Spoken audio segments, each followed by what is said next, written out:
আর মাত্র কিছুক্ষণের অপেক্ষা, তারপরে দক্ষিণবঙ্গে ঝেঁপে নামছে বজ্রবিদ্যুৎ সহ বৃষ্টি।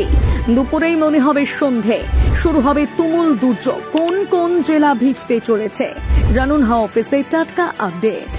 ক্যালেন্ডারে জুন মাস এলে কলকাতা সহ দক্ষিণবঙ্গের কোনো মতেই প্রবেশ করছিল না মৌসুমী বায়ু।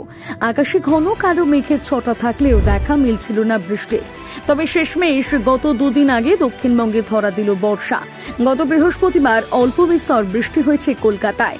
আজ সকাল থেকে আকাশের মুখ ভার, রোদের তেজ যেন নেই বললেই চলে। তবে কি এবার দক্ষিণবঙ্গ ভিজবে ভারী বৃষ্টিতে?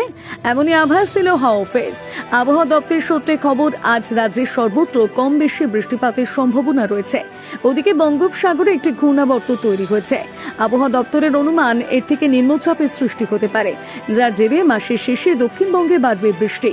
হাওয়া অফিস আরও জানিয়েছে, বর্তমানে দক্ষিণা বাতাসে ভর করে প্রচুর জলীয় বাষ্প ঢুকছে।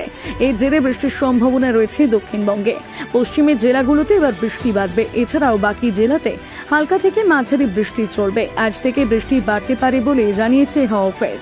জুন মাসে কলকাতা সহ গোটা দক্ষিণবঙ্গে বৃষ্টির বেশ ঘাটতি হয়েছে। তবে কি জুনের বৃষ্টির ঘাটতি মিটবে জুলাই মাসে? আবহাওয়াবিদদের মতে জুন মাসে প্রায় 72% বৃষ্টির ঘাটতি দেখা গিয়েছে। তবে জুলাইয়ে ভারী বৃষ্টির পূর্বাভাস জারি করেছে হাওয়া অফিস। অন্যদিকে এখনো নাগারে বৃষ্টিতে ভিজছে উত্তরবঙ্গবাসী।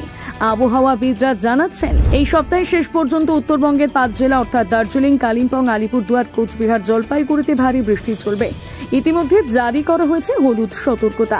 পাশাপাশি পাহাড়ি এলাকার নিচের অঞ্চল যেমন মালদা, উত্তর দিনাজপুর, দক্ষিণ দিনাজপুরে ভিজবে বৃষ্টিতে। পাহাড়ের ওপরের দিকে 5 জেলা অর্থাৎ দার্জিলিং, কালিম্পং, আলিপুরদুয়ার, কোচবিহার এবং জলপাইগুড়িতে ভারী বৃষ্টির পূর্বাভাস জারি করেছে আলিপুর আবহাওয়া দপ্তর।